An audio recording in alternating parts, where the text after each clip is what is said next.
twice. Thou shalt deny me thrice.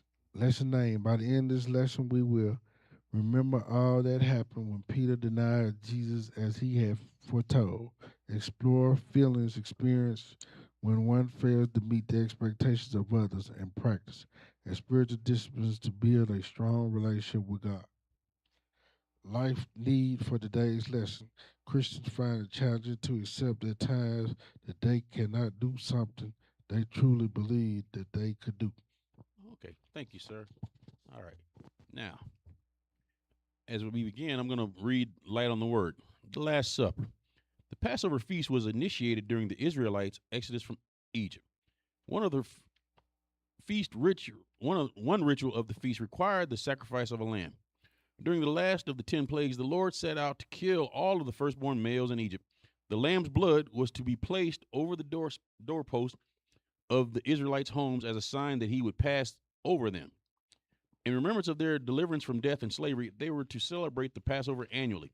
The Last Supper Christ shared with his disciples before becoming the sacrificial lamb for the sins of the world was this Passover feast. It was during this feast that he revealed his betrayal, a betrayer, and instituted the Lord's Supper, which we call communion. Christ's arrest. The circumstances surrounding Christ's arrest were filled with heartbreak and illegalities. He predicts the disciples' desertion when he tasked several of them with watching while he prays in the Garden of the Gethsemane before his arrest. They fell asleep 3 times. So they couldn't even do that part. They couldn't even be by his side, let alone back him up. Okay, in Gethsemane, his favorite place to meet with his disciples, is betrayed with a kiss, a symbol of affection and love. So that thing about smiling faces and watch when they come smiling at you or when they come at you some way, don't believe it because it might not be true.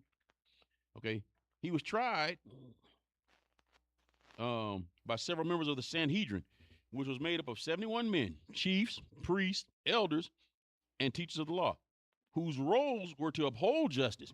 So when you go through life and you run into things that you're supposed to be able to trust this person or it's supposed to be fair, we already know life ain't fair, and God prepared us for that. Just remember that, okay? And came with a detachment of armed troops, perhaps as many as 600. Now, I don't know about y'all. Now, we see on the news about all these different protests and everything, and some of the protests don't have that many. And then, but I can guarantee you, if we had 600 people in here in the congregation right now attending service, that would be a glorious thing. Now, imagine them 600 people coming to get you. They ain't on your side. They coming against you. So that might not be a good feeling. They had the illegal trial with false witnesses. That means people lying on them. So we all know what that feels like. In the middle of the night, so it's not even during the time it's supposed to be being done. So that, once again, that kind of supports us like, hey, there's some tomfoolery and some shenanigans and something ain't right going on here. Okay. Maybe as late as 3 a.m. Now, I don't know about y'all unless y'all doing 24-hour operations. 3 a.m., ain't none of us out there in the world no more. So 3 a.m., you asleep. You definitely ain't, if you ain't asleep, you not happy because you can't sleep. So, it ain't the pristine time, okay? In an unusual location. So it wasn't even at the courthouse. It was at the home of Caiaphas, the high priest. So, like I said, the setting is set, and it wasn't set to be right, but as we know, it had to go that way, okay? Life need for today's lessons. Christians find it challenging to accept at times that they cannot do something they truly believe they could do. So that old saying about like, hey, be careful what you say, because only God can do everything and God never fails. So be careful what you say because, you don't want to, as they say, you don't want to write that check that you can't cash, so be careful what you say, okay? While not explicitly stated in the book, Mark is thought to have written this book for Gentile believers, especially Roman Christians facing horrendous prosecution. So basically, this was for people who wasn't Jews, but they were believers, okay? Roman Christians faced horrendous persecution throughout the book. Mark chooses not to focus on Jesus' genealogy or Jewish heritage. So once again, remember, as Christians, we Christians. We ain't a black Christian. We ain't we ain't a Italian Christian. We ain't a Jewish Christian. We ain't a Hasidic Jew Christian. We Christians, okay? So don't get caught up in the details, okay? but his triumphs and tragedies, and his roles as Savior, King, and servant.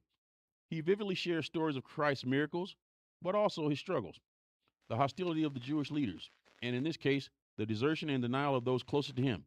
Now, how many of y'all ever had an experience in life where somebody that you just knew had your back just was gone like gas in the wind? Whew, just gone. And you know when these times come in your life, it ain't never at a good time. Do sorrow and trust tragedy come at a good time? When is a good time for sorrow and tragedy? Never, exactly. But it's gonna come. So boom. Okay, let's see. Dun, dun, dun. Close. Mark wrote with Peter's notes and eyewitness accounts, and likely under his supervision. So basically, this probably was written with some help. Leading up to the events in these passages, Jesus had announced his death to his disciples several times, and the hour had come. It was time. So he had told. So it's like your parents. When your parents tell you to do something, or like, okay, do it again, you're going, whatever. Jesus wasn't doing like that. He was giving it to them more gently, but he was letting them know, hey, this is coming. Now, guess what? Oh, you remember what I kept telling you about last week and today and yesterday? Okay, well, guess what? It's here. Okay. During his final warning about his impending death and after instituting the Lord's Supper, the disciples sang a hymn, which was traditional for them. Okay. Typically, it was from Psalms 113 through 118 were sung during the Passover. Psalms 118 through 22, the stone the builders rejected has become the chief cornerstone, was used by Peter in his sermon on the day of Pentecost, referring to Jesus' betrayal. So remember, Jesus came to save the Jews and save us all. You got something, sir? Oh, to save the Jews and save us all, right? But they rejected him. It's almost like being rejected by your own, your family, your friends, your kids, your buddies, your boss, whatever. That's hurt. You there for them, but you're like, they don't want you. So, just imagine how that make you feel. And also remember, Jesus came in the flesh so that he could sit back and look at all you and I and say, how you like to say, hey, you don't know what I'm talking about. Excuse me. I do know what you're talking about. I walked a mile in your shoes. Have you walked a mile in mine? So he practiced what he preached, literally. And he did that for a reason. So can't nobody say, hey, he don't know what we know. He was tempted. He was persecuted. He felt hungry. He felt rejection. He felt everything that we've ever felt. He felt it. But one thing he did for us that we can't say we felt that. How many of us gave our life for somebody? Because we still here, so obviously we ain't gave our life. We might have dedicated our life or gave some things in our life, but we ain't gave our life. And we ain't even thinking about giving our life for somebody we don't like. So let's be honest, let's be honest. Okay, so that being said, Bible students will learn that our faith can be compromised when, like Peter, we deny the truth. Now think about that one for a second. What's denying the truth? And why you deny the truth?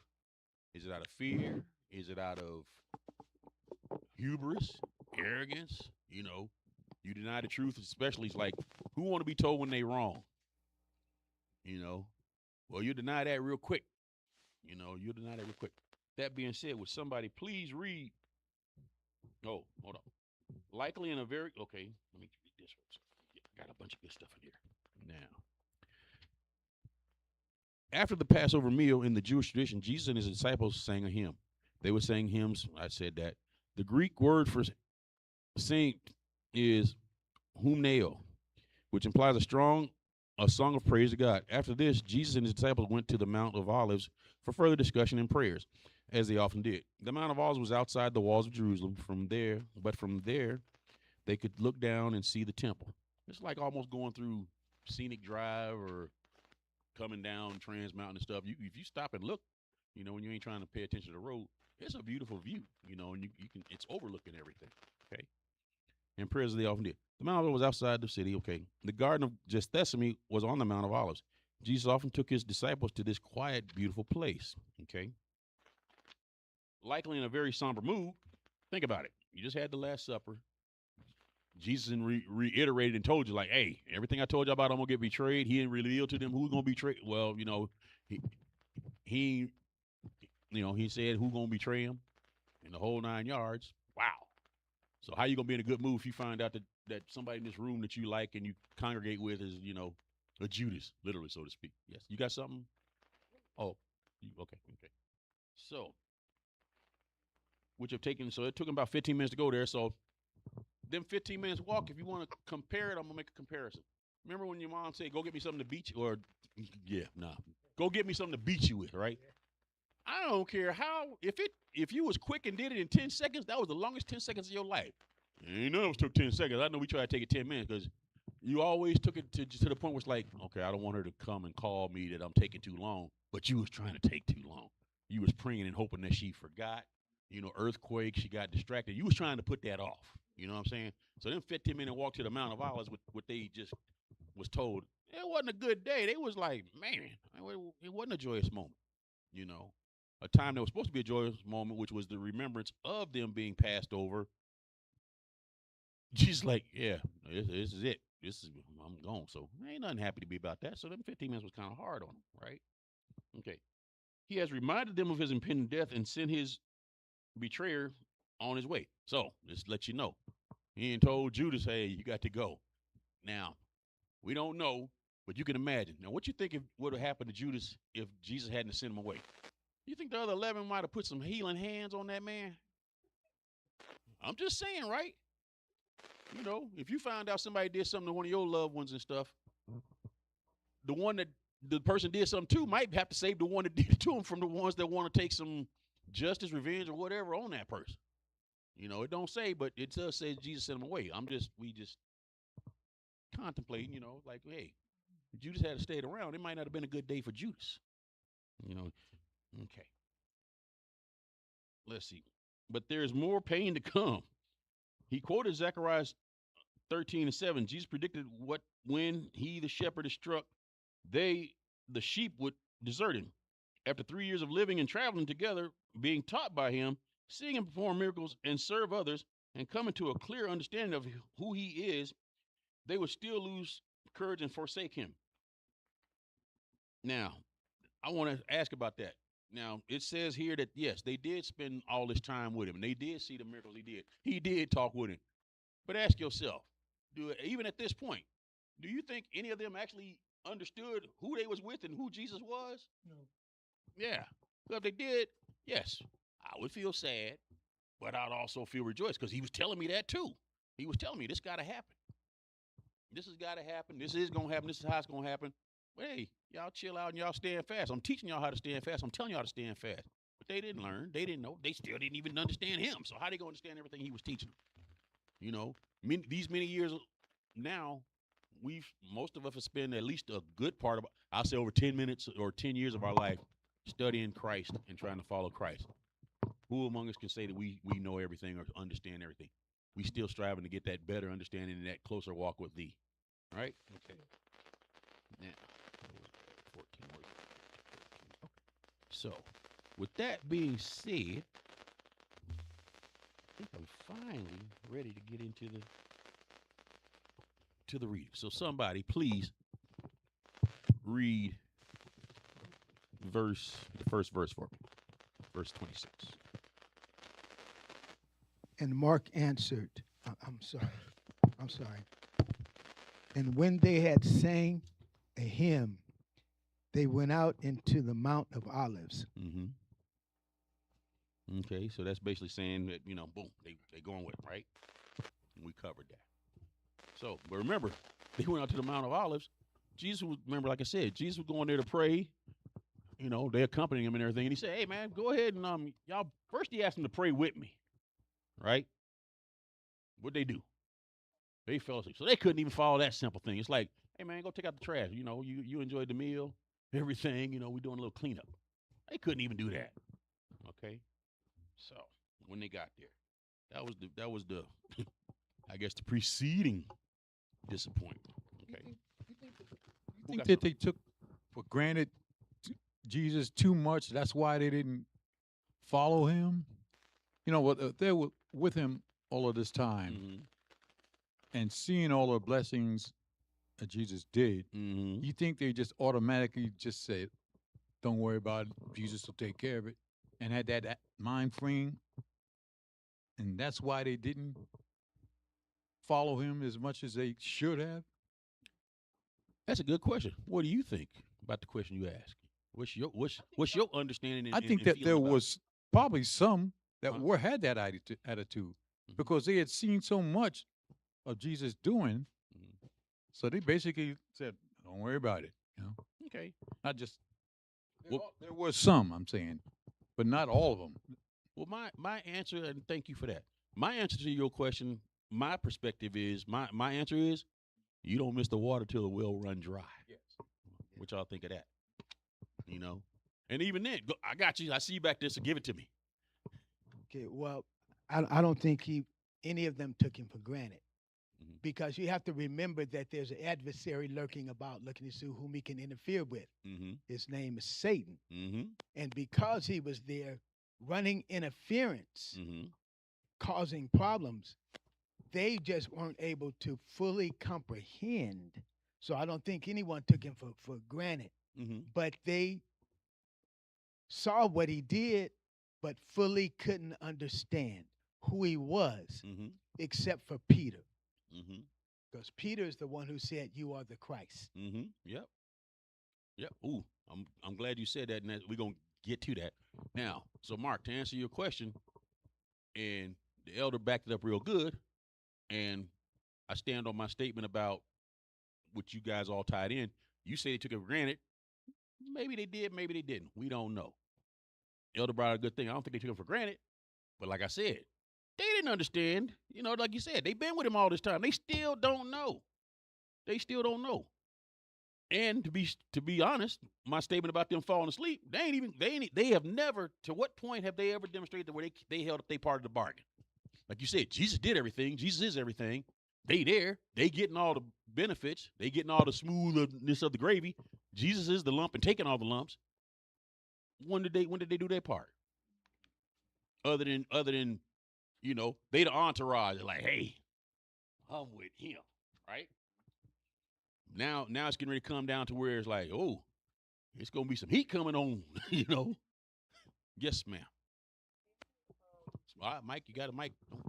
Maybe this is just my thought, like both Elder and Mark said, and also I think since they knew he was a Christ, or Peter knew he was a Christ, maybe he said he'll get himself out of this one, Mm-hmm. you know, Okay, good. because he has all power, Yeah, yeah. you know. That's a good one. All those are very good things. And then, like I said, remember when you was a kid, as long as, or even now, as long as you got everything you need, once again, you ain't taking no lumps. You just got the smooth sailing in the cream. You riding the wave. You ain't get your boat ain't getting rocked. So what you got to worry about it? That's right. Whenever who call on Christ when everything going well? That's when we really get, as somebody said earlier, too big for our britches because we think we have accomplished the good stuff and the smooth sailing. We don't call out until it all go funny. Remember, it ain't even went bad yet. It's getting ready to go. He telling them it's getting ready to go bad for me. All y'all got to do is hang, like you been hanging. They can't do it. All right, somebody read the next verse, please. And Jesus said to them, all ye shall be offended because of me this night. For it is written, I will smite the shepherd, and the sheep shall be scattered. Ooh, give me that one. Good Tell one. me what you share that one with. That's a What you good think? one. Well, Jesus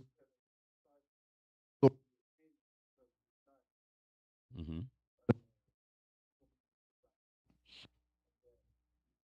uh, they smite the shepherd, the sheep gonna scatter. So Mm-hmm. when he gets taken off the scene, the disciples gonna scatter. Yeah. Yeah. So he telling them, just like I read a little earlier. I got out of place. Jesus telling them, like I said, it's so wonderful. The Bible, it's the blueprint. Now here you have Jesus telling them, yeah, it was told before I got here.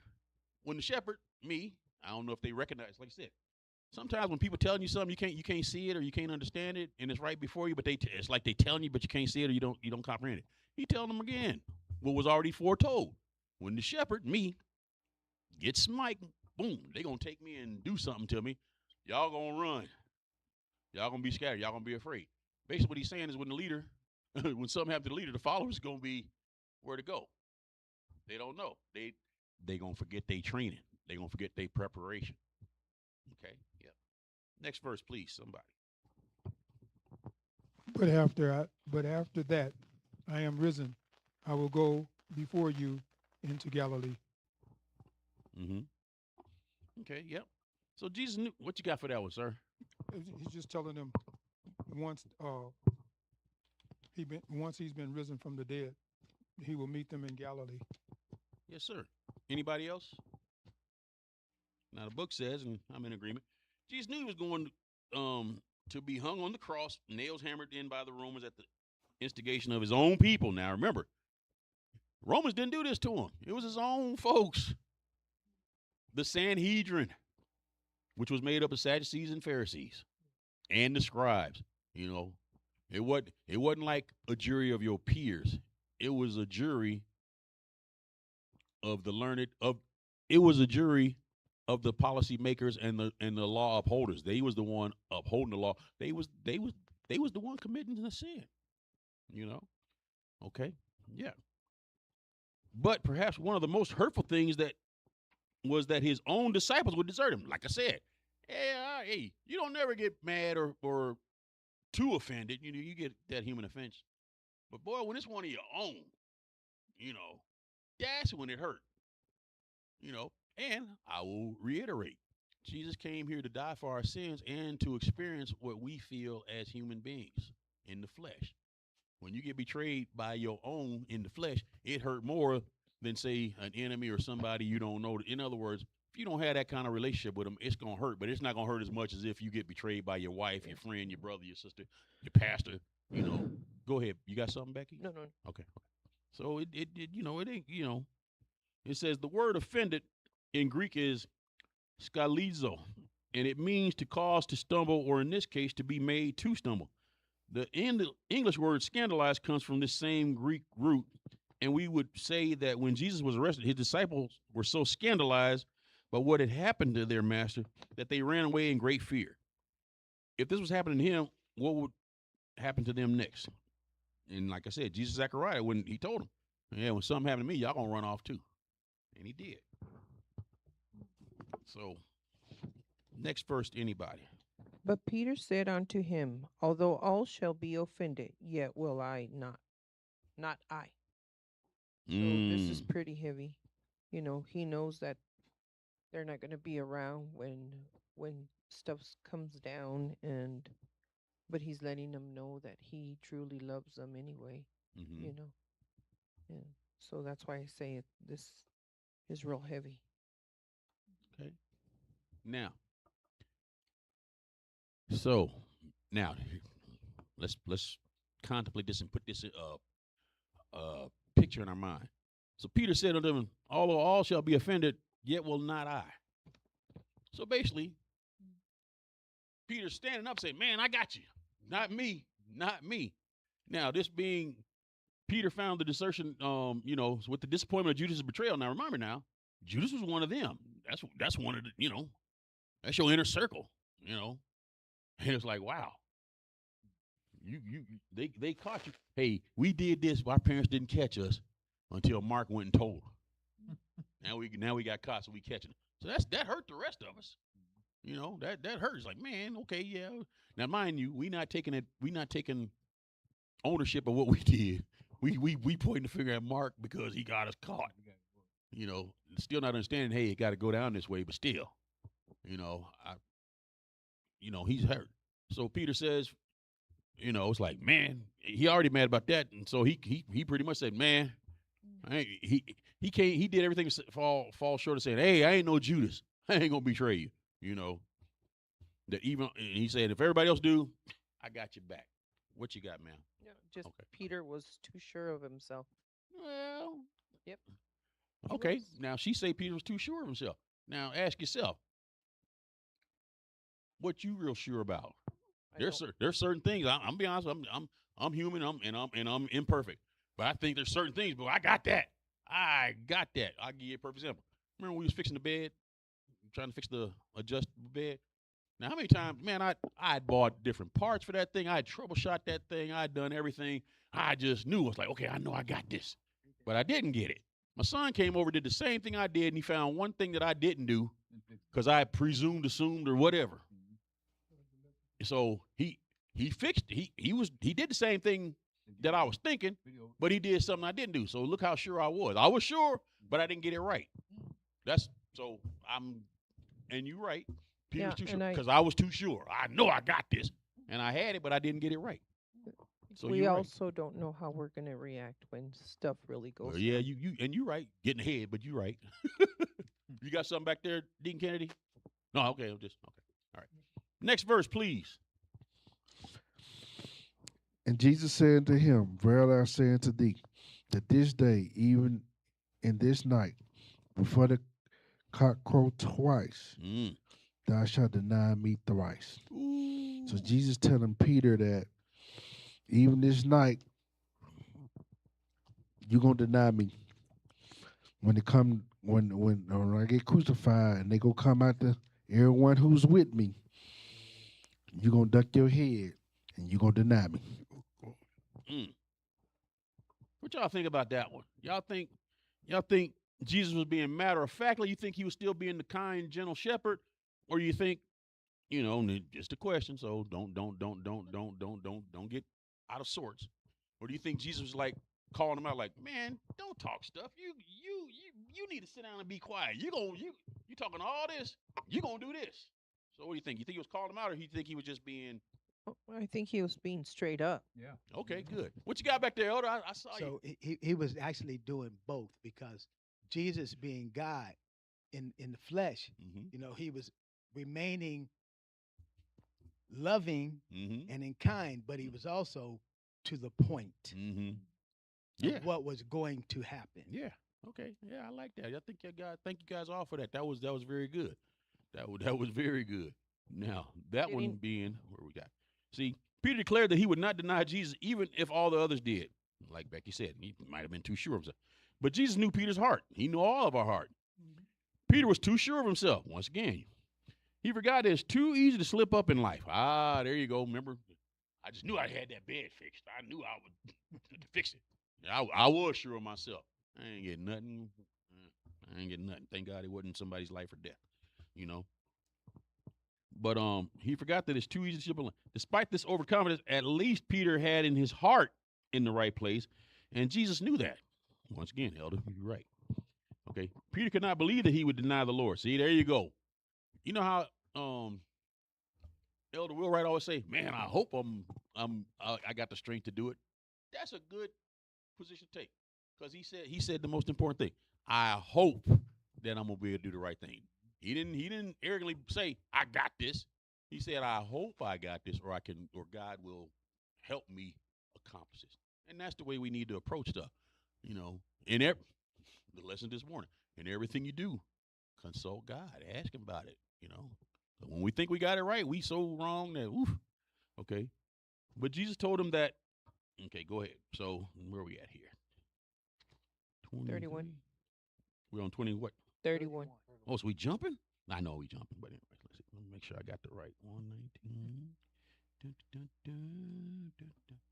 Where's my 20? Okay, 19, 20. Okay. So yeah, so then getting back to this. So Jesus, as Elder was saying, Jesus God, he gave him straight out. Jesus said, "Verily, or I tell you the truth." This is easy. They kind of writing in it. "Or I tell you the truth," emphasize the solemnity of his words. This is the same word that we say when we agree with the preacher. When we say a man, we say in agreement. Okay, a man that was original to Hebrew. Okay, and Jesus told him, "Man, you're gonna deny me 3 times before the cock crow twice." I'm gonna come back to this, because this is, believe it or not, this book in Mark, it's the only time that it's mentioned that the cock crows twice. Because all the other renditions of it say, "You're gonna deny me 3 times before the cock crows." This is the only book that it says twice. Am I incorrect on that, Elder? Well, twice, but if you read back through the lesson, he did it. He denied him 3 times, but the 4th time, it was how he said it. So it kind of made. You talking about with the cause some swear? confusion. What's that? You talking about when Peter Peter denied denied him it. the fourth time when he Peter denied him the third time. right. But You said four somewhere. he didn't. The way it's written, it's not. If you're not learned in the words, you may miss it. Mhm. So at one point it said do me a favor. two Do me a favor. times. Hold on. You got it. We ain't got to it yet. I got you. But in this one, like I said, in the book of Mark is the only book where it says that before the cock crows twice, you're gonna deny me three times. All the other gospel books only says before the cock crows. They don't specify the second. Are you? Go ahead. What it, cock crowed 3 times. He would deny me. Mm-hmm. But at the end of it, it said. I thought we read where it said thrice. Yeah. Okay. The thrice was Peter's gonna deny him thrice. The cock crowing twice, and I'll go back to it here. Dun, dun, dun, dun. Hold on a second. Because I just read it. We just read it. Dun, dun, dun. Okay, here we go. On verse 30. And Jesus said unto him, Verily I say unto thee, this day, even this night, before the cock crow twice, Okay. thou shalt deny me thrice. So before the cock crows twice, Right. Peter gonna deny. You gonna say, "Hey, I Deny don't know him you gonna 3 deny me." times. Right. So yeah, we was good. I was like, where we got lost or misinterpreting. What you got, sir? Here. Oh man, you know what? I ain't gonna start none. But see, I always usually give y'all a mic, but somebody don't want to participate. What? This is a guest appearance. Oh, yeah, that's why I was participating. Continue. One thing about the scripture is that Jesus is showing the nature of man. Mm-hmm. The nature of man is going to be self-preservation. Mm-hmm. So Peter, he going to deny him twice because he said, I don't want to be associated with what Jesus is doing. Mm-hmm. However, Peter not knowing his inner self. Mm-hmm. Jesus know our inner self. Mm-hmm. That's why he said that. Okay. And he pointed down to exact times where Peter's going to deny him. Yeah. 3 times, and you're going to do it before the cock is going to crow. Mm-hmm. I agree. All right. So, one thing: do we know ourselves better than God know us? You know the answer to that, but here, let's all say in unison, no. No. Thank you. Anything else on that one? Thank you, sir. Now encourage your esteemed partner to do what she do too. See? Okay, that's all right. It's all love. It's all love. Okay. Now, that being said, let's go to verse 31, if I'm not mistaken. Yeah. So we just did 30. No. We no, see? Aha. We read what Jesus told him what he was going to do. But he spake more of the More vehemently. vehemently, Mhm. if I should die with thee, I will not deny thee in any wise. Likewise, also said they all. Ooh, that was a good one. Go ahead, give us what you got on that one, man.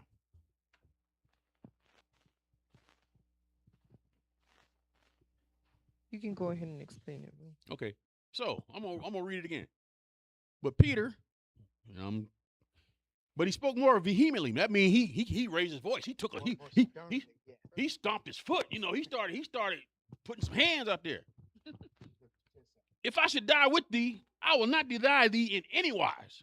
Likewise, they all said. So after Peter came up there like, man, we got your back. I ain't giving up on you. And the rest of them said, yeah, show you right. Yeah, Jesus, we got you. Us Where too, they at? yeah. Where they at? That's basically what happened. They did that, right? You know, because God told him. See, this is where the other 10 left messed up. I'm talking to Peter. You put yourself in this. You know, I know you ain't gonna do it either because I already said y'all all the sheep. I said I'm the shepherd. When they come after me, y'all gonna take off. Be quiet. Don't sit there. You know what's that old saying? It's better to be thought of food than to open your mouth and remove all doubt. Well, that's just what's going on. You know, Peter started it. Peter like, I got this. Jesus said, look, man, you gonna do this. He didn't say you gonna do this, even though he did. He already said that. So be quiet. When you're in trouble, be quiet. Be quiet. But see, they got pumped up by Peter because Peter's like, nah, we got this. Yeah. Jesus looked at us like, once again, I will default to what I said. They've been with him all this time. He showed them everything. They still don't understand who he is. No. Meaning, I'm with God. Whatever God say, I got two choices: do it and be obedient and be good to go, or be called out and showed out like Peter and the rest of them is doing. It's that simple. It is that simple. We complicate things. We do. Okay. Now, where was I at here? 25. So, more vehemently is an adverbial phrase and means Peter kept on speaking. In other words, once again, I said, man, just be quiet. Let it go. You Talk can't too win much. this one. You've already lost this one. Accept it. Okay? Talk too much. Vehemently in Greek is perissos, which means excessively. See, once again, he ain't even just like disagreeing. He's sitting there trying to convince, he verbally trying to convince Jesus and everybody else around him. Nah, I got this. Like, really? Why? Yeah. It's like arguing with the wind. Who gonna win that one? Okay. Peter insisted that even if it meant his death, he would not deny Jesus. Then all the other disciples said the same. They would not deny their Lord. They forgetting that he just told him, hey, when they come after me, y'all gonna take off and run. See? Now, one of us always tell the truth. Some of us try to always tell the truth. Which one you gonna go with? Go with the one that always tell the truth, because the one that's always try to tell the truth, it's like you saying you perfect. Once again, the perfect one is talking to you. Mm-hmm. You already made some errors in life, so you're not perfect. Which one you gonna go with? Go with perfection, or go with the ones that, hey, they just doing the best they can? Okay. Now, assuming, okay, this is a good one. I want to make sure I read this one to you guys. They would not deny the Lord. Assuming that our spiritual strength lies in ourselves rather than in the Lord is very dangerous. Let me read that again. Assuming that our spiritual strength lies in ourselves rather than in the Lord is very dangerous. This is the root of Peter's problem. I got this. You ain't got nothing. Yes, sir. That takes us to the scripture where we think more highly of ourselves than we ought to. Mm-hmm. So Well, in this case, he has to be rebuked. Yeah. Well, that's happening to him. As you guys all said earlier, he thinks more highly of himself. He thinks more sure of himself. And this statement that I'm reading right now, it gives you an understanding of like, hey, we're not in charge of nothing. We might think we are. Hey, I got that promotion. No, God gave you that promotion. See? Somebody gave me a compliment the other day, and I returned the compliment with, thank you, Lord, that boom. Now, me, I thank the Lord that he ain't gave me enough sense to do that one, right? I didn't accept that it was me. I accepted that, hey, thank you for that. But I gave the praise and the glory and the righteousness to who it belonged to. It don't belong to me. Thank you that you noticed it. So I'm going to say thank you for noticing what God did for me. See, it's very easy to say, yeah, thank you, and, chest out there a little bit like I did something. I ain't did nothing but receive that blessing. Now, I have gotten smart enough to recognize that to give God that glory, because it's so easy to get to thinking like, just like what I read, spiritual everything. It ain't coming from us. I ain't did nothing, but I got the gravy from it. God scooped up the lumps. What you got? Somebody had something they wanted to. No, I was just gonna comment that this Peter reminds me of like say you hang around with a group of guys, and there was always a guy that was the rough and tough, and whatever he said everybody would go, and they felt more empowered, and this is the way I see Peter here. Yeah, you're right. Okay. Now let me continue. An even greater danger is bragging about our spiritual strength. That rough and tough, right? Okay.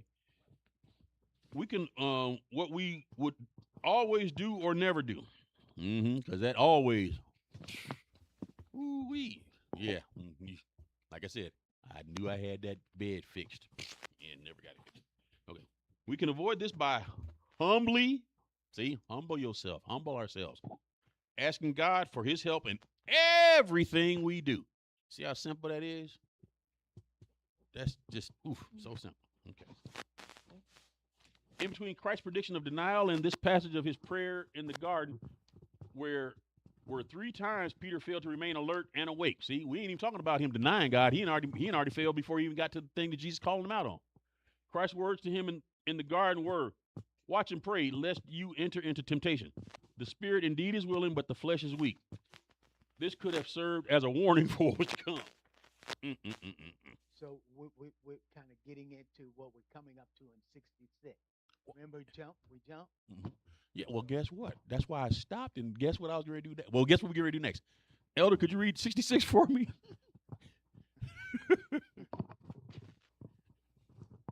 And as Peter was beneath in the palace, there came one of the maids of the high priest. Mm-hmm. Okay. Now, before you read that one, after Christ's arrest, the other disciples scattered, just like he told them he was going to do. But Peter followed at a distance, lingering in the high priest's courtyard by the fire, presumably to see what would happen to Jesus. A servant girl, probably a doorkeeper, saw and recognized him. Okay. I'm going to go. Now, somebody read the next verse.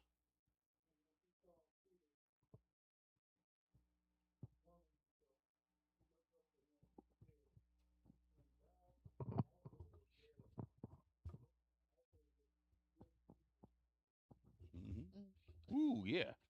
So, somebody recognized me. Man, hey, you hang out with Mother Crawford, don't you?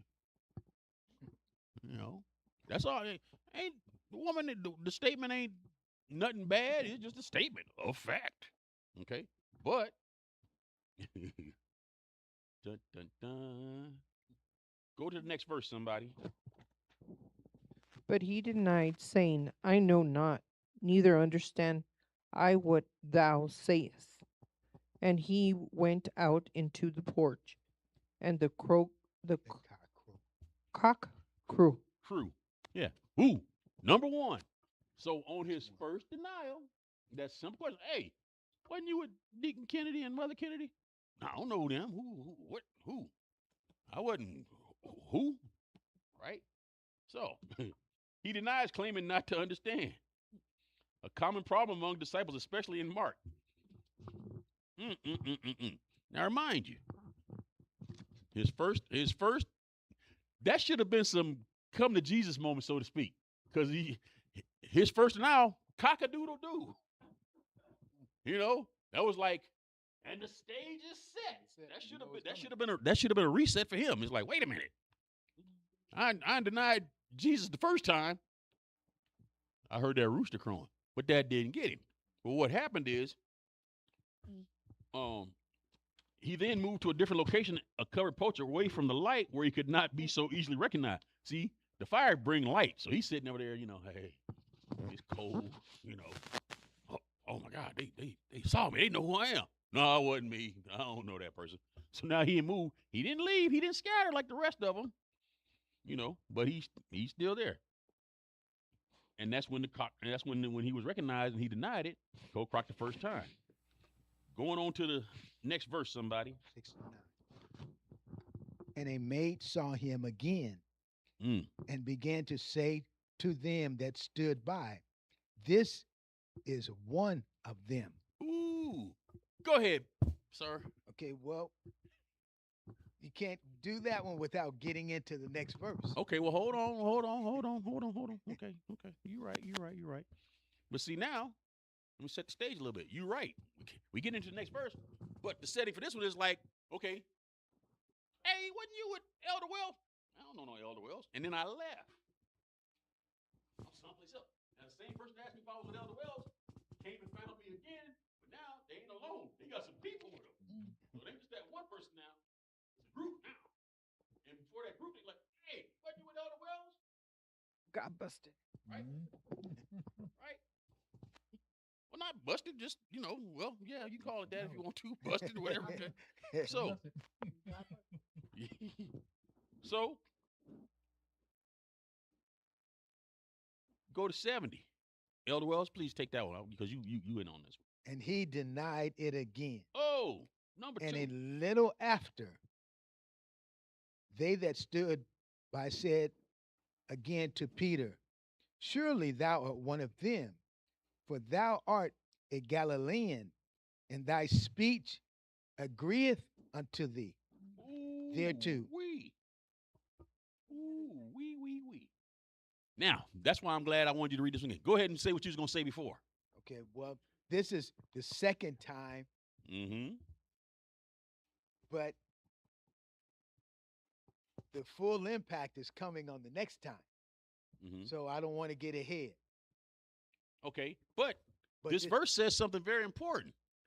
When the woman said, "Hey, you was with him because you from Galilee," see, she's like connecting dots on it. So it's like, yeah, you said you wasn't him. Wait a minute, you from Galilee and stuff, right? Out of all 12 of Jesus' disciples, only one of them wasn't from Galilee. And that was Judas. All the rest of them was from Galilee. And just like you can tell somebody from different parts of the country from their slang or their twang or whatever Texas, you want to put on it. y'all. or the way they look. Yeah, or the way they look, the way they dress, the way they act. You know what I'm saying? That's swag or whatever.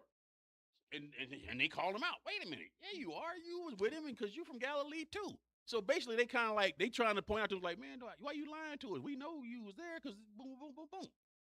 But now, go ahead. What you gonna say, ma'am? It's because of their speech, and Yeah.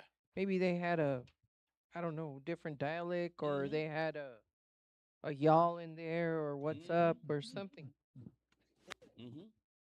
Yep, we coming to the end. All right, somebody bring us home. Anybody, I don't care.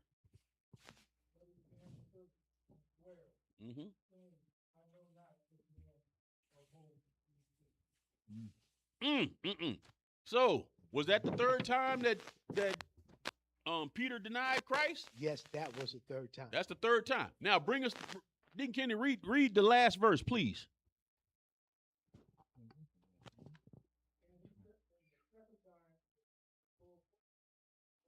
Cock crew. Cock crow. Crew.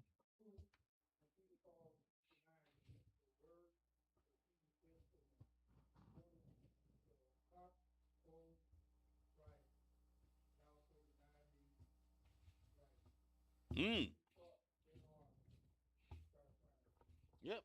Now, remember when I said earlier when he first denied Jesus and the cock crew the first time? That should have been his reset. Right? Then when the woman asked him the second time and he denied it, that was the second. He's like, no, it wasn't me. Then when they called him on it the third time, said, man, yes, it was you. You from Galilee with him. Then he cursed. He's like, because he was like, he trying to get him off, like you said, self-preservation. It's like, man, they got me cornered. They know I was with Christ. I'm fearing for my life. Y'all need to get over me. Hey, I don't know him. Now, in all three of these denials, he never acknowledged Jesus as Jesus. He never used Jesus' name. He just said, I don't know the man, or I don't know him. Now you've been with me all this time and stuff. You want in my inner circle. You can't even say my name. But he didn't remember it. He didn't remember Jesus' words when the cock crew the first time. But then after he denied him that third time, what God said came true, because everything God say is true and comes true. That cock crowed the second time, then was like, ding, the bell went off, and he knew what he did, and he felt ashamed, and he cried. Any questions? Thank you guys so much for this lesson. It was a very good lesson. I appreciate all the interaction. This concludes Sunday school. We're going to come up here and say whatever you got to say. Amen.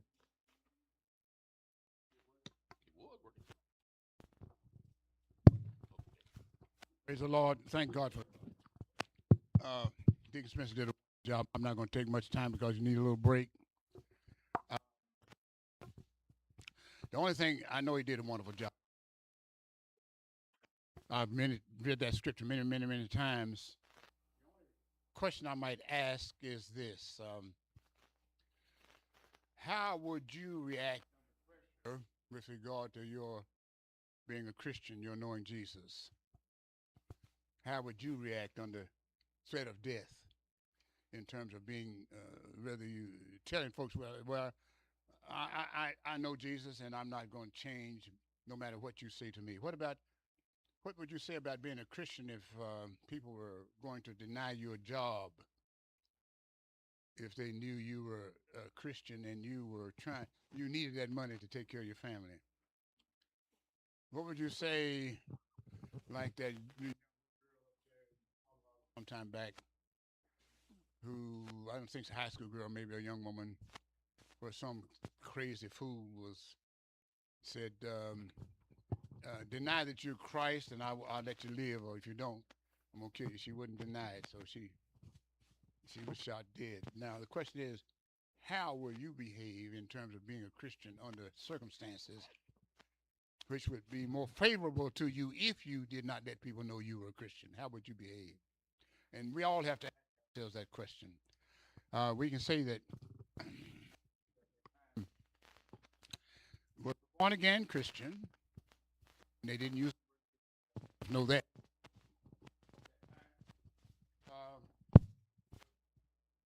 Christian, he'd been watching.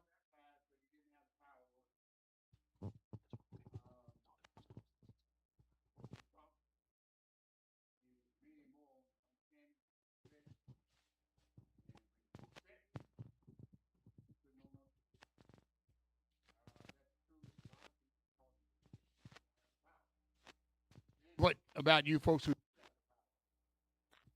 have Peter never filled with the Holy Ghost? Pentecost, you never see.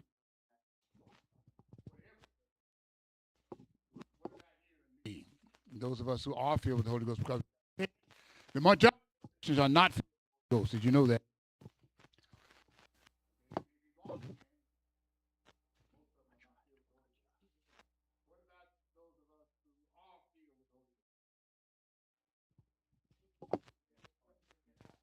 Here, let me try to get you another one.